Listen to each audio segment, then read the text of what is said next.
Voilà, toujours en direct de Lille, vous venez d'entendre Claudie Le Breton, le président de l'Assemblée des départements de France, qui vit des heures un peu compliquées aujourd'hui à Lille, où nous sommes en direct sur Public Sénat.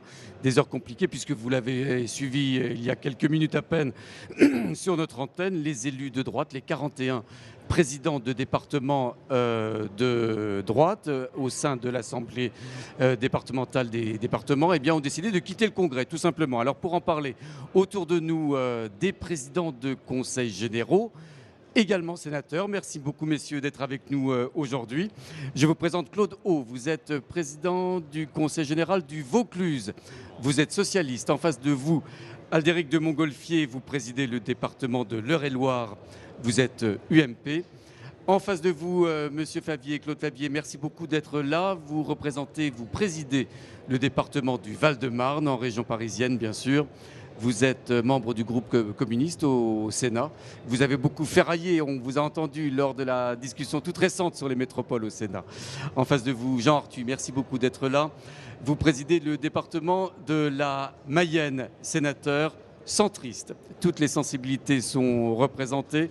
Monsieur de Montgolfier, vous avez entendu ce matin les propos du chef de file des frondeurs, des opposants ici lors de ce congrès des départements. On a entendu Bruno Sido dire tout le mal qu'il pensait, non seulement de l'association qu'il compte et qu'il considère comme d'une certaine manière inféodée aux politiques gouvernementales, mais également tout le mal qu'il pense de la politique du gouvernement vis-à-vis des départements. J'imagine que ce gros mouvement d'humeur des présidents de droite de département ne vous a pas surpris ce matin. Non, il ne m'a pas surpris. D'abord, Bruno Sido, je dois le dire, a parlé au nom de l'ensemble des présidents de conseils généraux de droite, du centre et indépendants. Et qu'est-ce qu'il a dit? Il a dit simplement que nous n'étions pas contents. Pourquoi? Parce que lorsque le gouvernement est arrivé, on nous a promis beaucoup de choses et nous avons fait confiance à la discussion. Il y a eu un constat qui a été partagé sur la difficulté financière des départements et il y a un certain nombre de propositions qui ont été portées par l'ensemble des membres de l'ADF. 55 propositions. Et au final, qu'est-ce qu'on a? Aucune des propositions qui visent à contenir la dépense n'a été retenue. Elles ont toutes été rejetées et la seule réponse, elle est dans l'augmentation de la fiscalité, puisqu'on nous dit vous allez avoir le droit d'augmenter les droits de mutation. C'est quelque chose qu'on se refuse. Voilà ce qui aujourd'hui fait la différence fondamentale entre nous. Nous considérons qu'il est impossible que les départements continuent à avoir assumé leur mission si la dépense continue à dériver et que la seule réponse n'est pas dans l'augmentation de la fiscalité. Claude Haut, Christian Favier, pour répondre à ce mouvement d'humeur des élus de droite ce matin ici à Lille. Claude Haut. Mais écoutez, je crois que d'abord, on peut dire qu'il peut être assez surprenant. Quand on analyse les choses de façon un peu plus approfondie, on se rend bien compte qu'on est là plutôt sur un positionnement qui me paraît plus politique que dans la réalité. C'est une posture pour vous? C'est Comment? plus une posture pour vous que Je pense autre que c'est chose? plus une posture que la réalité de ce que l'on connaît aujourd'hui. Enfin, moi, j'ai le souvenir, puisque je suis président depuis de nombreuses années et j'ai vécu les 10 dernières années avant que François Hollande soit élu. Des années qui ont été compliquées pour les départements. C'était très compliqué. Et d'ailleurs, les soutiens que l'on a pu avoir des gouvernements précédents montrent aujourd'hui que venir reprocher ce qui a été obtenu maintenant, c'est quand même un petit peu incohérent. Parce que je crois qu'il y a déjà les sommes obtenues, mais il y a ensuite les avancées techniques sur les accords qui ont été passés avec Matignon, qui ont été passés. Je crois qu'aujourd'hui, on n'est non pas dans une absolue... on n'est pas satisfait d'avoir uniquement obtenu ce que l'on a obtenu, mais je crois que c'est un premier pas et qu'il faut le prendre comme tel. Christian Favier, vous avez l'impression dans votre gestion départementale parfois de naviguer un peu à vue quand même. On parle d'argent, on parle de fiscalité. Oui, alors d'abord quand même pour regretter effectivement le départ de nos collègues de droite et du centre du congrès de l'ADF, parce que si aujourd'hui un premier pas a été effectivement obtenu, et je parle bien d'un premier pas puisqu'on est encore loin du compte sur la compensation intégrale des allocations de solidarité. Là vous parlez des accords de Matignon de juillet dernier. Ce premier pas, il a été obtenu par l'ensemble de l'ADF. Je pense que ce n'est pas seulement la majorité qui l'a obtenu, c'est parce qu'il y a un travail qui est mené, il faut le dire, au bureau de l'ADF en commun, majorité et opposition. Et je trouve que choisir le moment de ce congrès où il y a encore à obtenir confirmation, notamment sur la totalité des moyens d'équilibre pour nos budgets. Jean-Marc Ayrault sera là demain. Alors, c'est une question très importante parce qu'effectivement, c'est une première étape qui a été obtenue, mais on voit bien, par exemple, que sur les droits de mutation, la possibilité d'augmenter les droits de mutation, ça ne peut pas être laissé simplement au libre choix de tel ou tel département. D'autant que ces droits de mutation ne vont pas venir compenser intégralement à partir des charges de chaque département, mais il y aura une forme de péréquation. Il est évident que des départements qui ne se retrouveraient pas dans cette péréquation pourraient décider de ne pas augmenter évidemment leur droit de mutation. Donc la mesure serait inefficace. Donc il faut obtenir que ces droits de mutation soient bien inscrits effectivement dans la loi de finances 2014. Droits de mutation, c'est-à-dire les taxes sur les ventes immobilières. Voilà, c'est cela. Donc sur les droits, ce qu'on appelle les frais de notaire en quelque sorte, dans le cas des transactions immobilières. Moi, ça ne me choque pas que cette augmentation se porte sur ce mode de financement pour une raison simple, c'est que on a affaire effectivement à des dépenses de solidarité qui sont extrêmement lourdes pour les départements. Et souvent incompressibles. Et incompressibles, et dont on ne décide pas effectivement ni du montant ni des conditions d'attribution, puisqu'elles sont fixées par la loi. Donc c'est des dépenses qui s'imposent à nos budgets, à nos départements. Dans mon département, c'est 93 millions d'écart entre les dépenses et la compensation, donc c'est extrêmement lourd. Et les droits de mutation, ça ne porte pas simplement que sur des particuliers, ça porte aussi par exemple sur les mutations immobilières, industrielles ou autres, etc. Donc, Monsieur Clavier, vous dites 93 millions d'écart, mais qui paye la différence? C'est le contribuable? Alors, c'est les efforts de gestion faits par les départements, c'est-à-dire que ça nous oblige forcément aussi à revoir à la baisse un certain nombre de mesures utiles pour nos populations. C'est parfois aussi le contribuable parce qu'on voit bien la fiscalité dans les départements a augmenté à travers l'augmentation des taxes foncières. Donc ce n'est pas effectivement une bonne chose. Et je crois qu'il faut évidemment trouver une mesure juste qui permette aujourd'hui de faire en sorte que le département puisse continuer d'assumer ses responsabilités en matière de solidarité sociale, mais sans que ça soit effectivement par une forme d'étranglement financier des collectivités. J'ai envie de me tourner vers l'ancien président de la commission des finances du Sénat, Jean Arthuis. Vous êtes également président de département. On parlait de cette navigation un peu à vue en matière de fiscalité, en matière de dotation. Finalement, c'est compliqué aujourd'hui, compte tenu de ces contraintes financières, de la rigueur entre autres, de diriger un département dans de bonnes conditions. Bien sûr, mais le vrai sujet, c'est pas d'augmenter les impôts. Pourtant, ils augmentent. Le vrai sujet, c'est de réduire la dépense publique. Ce supplément de taxes sur les droits de mutation, droits d'enregistrement sur les mutations à titre onéreux, c'est un supplément d'impôt. Oui, mais ça, c'est applicable. Par exemple, dans votre département, vous avez augmenté les droits de mutation comme de très nombreux de Non, parce que les droits de mutation ces dernières années ont été réduits par rapport à ce qu'ils étaient précédemment. Et donc, moi, dans mon département, depuis un certain nombre d'années, nous nous efforçons de faire des économies, de remettre en cause un certain nombre de dépenses, d'essayer de maîtriser notre propre dépense publique pour équilibrer nos comptes publics. Or là, il y a une espèce de fuite en avant. Le gouvernement lui dit, voilà, je suis vertueux, je réduis d'1,5 milliard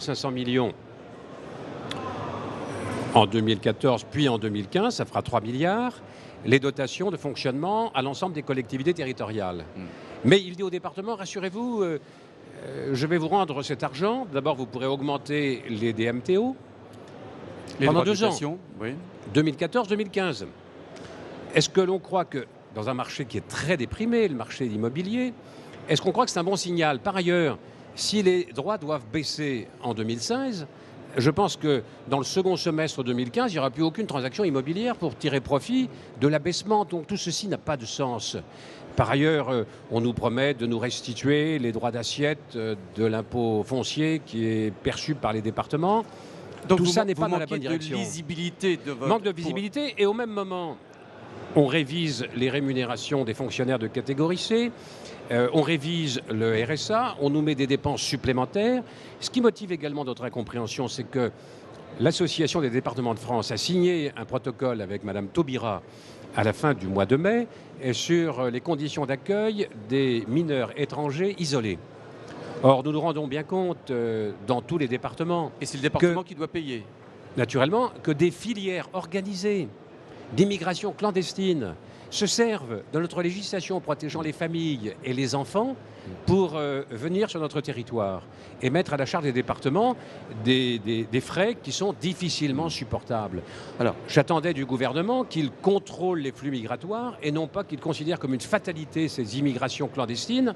C'est une situation qui est devenue insoutenable pour les départements. Donc, Claude Haut, des dépenses de plus en plus qui sont en augmentation constante pour diverses raisons et donc des difficultés de gestion de plus en plus contraintes pour vous. Oui, alors moi, sur 2 points qui viennent d'être évoqués, je voudrais bien répondre. Le premier, c'est sur les économies que les départements peuvent faire. La droite n'a pas le monopole de ces économies. Chaque département participe à l'effort national de rigueur. Alors, dans votre département, chaque département, dans sa collectivité, a fait à un moment donné, parce qu'il était certainement dans des conditions difficiles, a fait des économies, que ce soit sur des non-renouvellements de personnel, que ce soit sur des économies de gestion. Et je crois qu'on est tous sur ces... Il n'y a pas d'un côté des vertueux et de l'autre côté ceux qui ne le seraient pas. Donc, deuxième point, j'ai bien compris qu'on nous parlait à l'instant des mineurs. Ok, c'est un vrai problème aujourd'hui dans tous les départements. C'est un vrai problème dans tous les départements. Mais moi, je pourrais dire, et on pourrait en faire la liste, mais on n'aura peut-être pas le temps aujourd'hui, de tout ce qui nous avait été déjà donné précédemment et pour lesquels on n'avait pas non plus le moindre financement. Et sur lesquels il a fallu que dans les 10 dernières années, on continue à gérer au plus près pour permettre de faire ces dépenses-là. Donc je crois qu'effectivement, il y a un problème fondamental sur les mineurs aujourd'hui, mais il y a de nombreux secteurs aussi qui ont été initiés par les gouvernements précédents et qui ont aussi entraîné des charges lourdes pour les départements. Aldéric de Montgolfier, vous aussi, vous serrez les boulons de votre département pour, j'allais dire, participer à la rigueur et mieux gérer une entité comme celle-là. Tous les départements faisant des efforts de gestion, notamment dans le renouvellement du personnel. Mais qu'est-ce qui a changé? Pourquoi aujourd'hui cette colère des départements droite, centre et indépendants? Il y a 2 choses qui ont changé. Du côté de la recette, on le voit pour la première fois, on aura une baisse massive des dotations de l'État, 1,5 milliard, 1,5 milliard, 1,5 milliard. Il faut rappeler que la droite avait gelé les dotations. 200 millions d'euros simplement de baisse. Là, on est à 1,5 milliard par an. Donc c'est la première chose. Donc la première fois, une baisse massive des dotations. À la rigueur, ça peut s'expliquer et ça peut se comprendre. Ce qui, en revanche, à mon sens, ne se comprend pas, c'est le fait qu'en même temps, on continue, par des décisions essentiellement d'origine gouvernementale, à imposer des charges nouvelles aux départements. Jean Arthuis, à l'instant, en a cité certaines. La question des rythmes scolaires. Les communes, on en parle souvent en ce moment, mais pour les transports scolaires en particulier. Pour un département comme le mien, c'est plus d'1 million d'euros par an de charges de transport en plus. Et là, il n'y a pas de compensation par l'État. C'est la question de la revalorisation de la catégorie C du personnel. C'est la revalorisation du RSA qui est décidée par le gouvernement, alors que le RSA, par ailleurs, explose, etc. etc. J'ai posé la question l'autre jour au ministre du Budget et à M. Lennéel, au Comité des finances locales, et il chiffre, c'est dans le rapport officiel, à 3 milliards d'euros par an pour l'ensemble des collectivités, dont les départements, ces mesures nouvelles. Alors, est-ce qu'il est raisonnable à un moment où on a vraiment, en effet, des problèmes de dépenses publiques, à un moment où la question de la recette est évidemment très difficile, et la question de la baisse des dotations est une question qui peut être discutée, est-ce qu'il est raisonnable d'imposer des charges nouvelles aux départements? Et c'est là-dessus, fondamentalement, qu'on dit stop. Christophe Favier, est-ce qu'il n'est pas temps de remettre tout cela à plat et de refondre la fiscalité locale en particulier? Oui, d'abord, il y a effectivement une réforme de la fiscalité qu'il faut évidemment engager, puisqu'aujourd'hui elle est fondée, quand on prend par exemple la taxe d'habitation, qui n'a aucun rapport par exemple avec les revenus des habitants. Il est évident que là, il y a une profonde injustice du point de vue de la fiscalité, donc il y a une réforme fiscale profonde à engager. Mais je voudrais m'inscrire en faux par rapport à ce qu'a dit Jean Arthuis sur la baisse de la dépense publique. Pourquoi ? Quand on prend le rôle des départements, les départements, par exemple, dans mon département, on investit 300 millions d'euros par an dans les collèges, les routes, les infrastructures, les équipements publics. C'est une dépense utile, c'est pas une dépense où il n'y a pas d'évasion, je dirais, financière de ce point de vue-là. Ça soutient l'économie, ça permet le développement du territoire, les dynamiques de territoire. Donc la dépense publique, elle peut être aussi une dépense vertueuse, une dépense utile. Elle soutient l'économie et heureusement que dans la période de crise que nous avons traversée avec la montée du chômage, heureusement que les collectivités ont pu garder une capacité d'investissement. Et aujourd'hui, je pense que un de mes désaccords aussi avec la mesure gouvernementale de prélever 1,5 milliard l'an prochain sur les dotations des collectivités locales, parce que ça va à l'encontre effectivement aussi de cette relance économique dont on a besoin. Je voudrais, messieurs, qu'on parle d'autres choses qui provoquent la polémique au sein de ce congrès. Allez-y, monsieur Arthuis. Pour vous dire que, au fond, ce que Bruno Sido a déclaré pour motiver notre attitude,